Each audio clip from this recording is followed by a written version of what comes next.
What's up YouTube, what's up Tricksters, it's Orange for another video.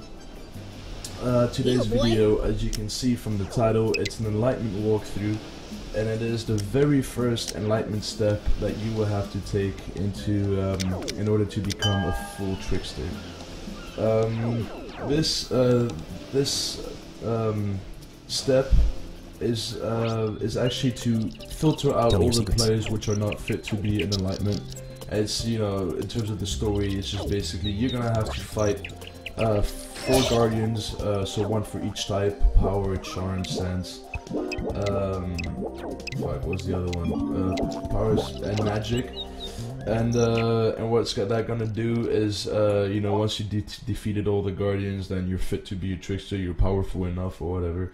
And so it's kind of funny because you can do this very early on in the game. I think you can do this at level 60.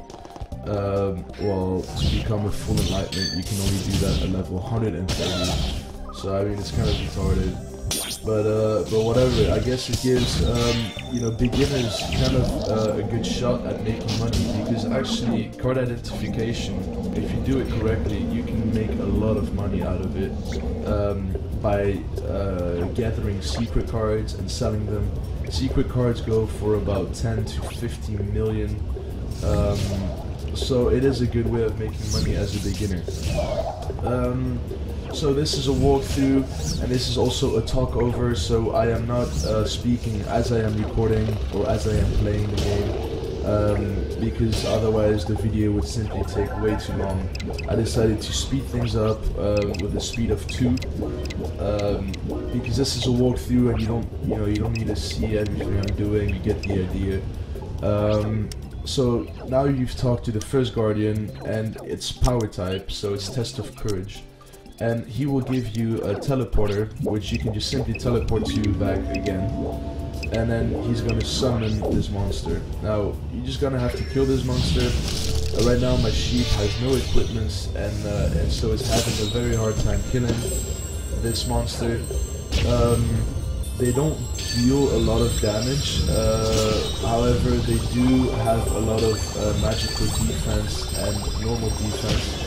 So I recommend that if you're having a go at this at level 60, you should have some attribute equipment like a golden lion shield or a golden lion sword or something like that, because otherwise I don't think you're gonna manage to kill these monsters.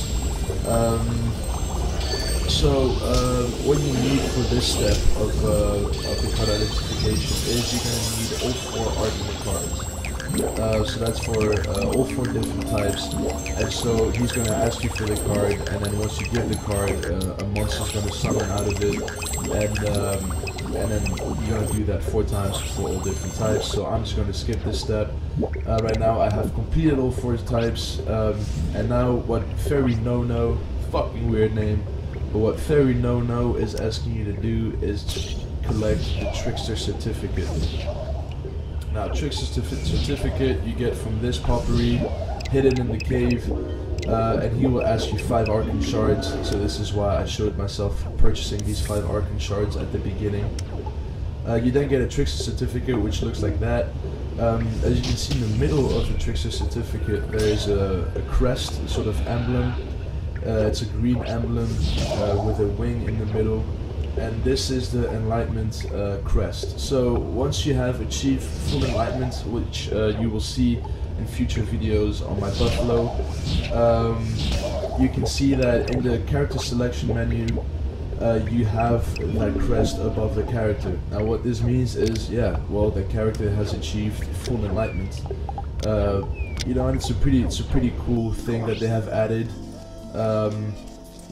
But so okay, now I've completed the whole card identification process. It's really easy. Now I can start card identificating.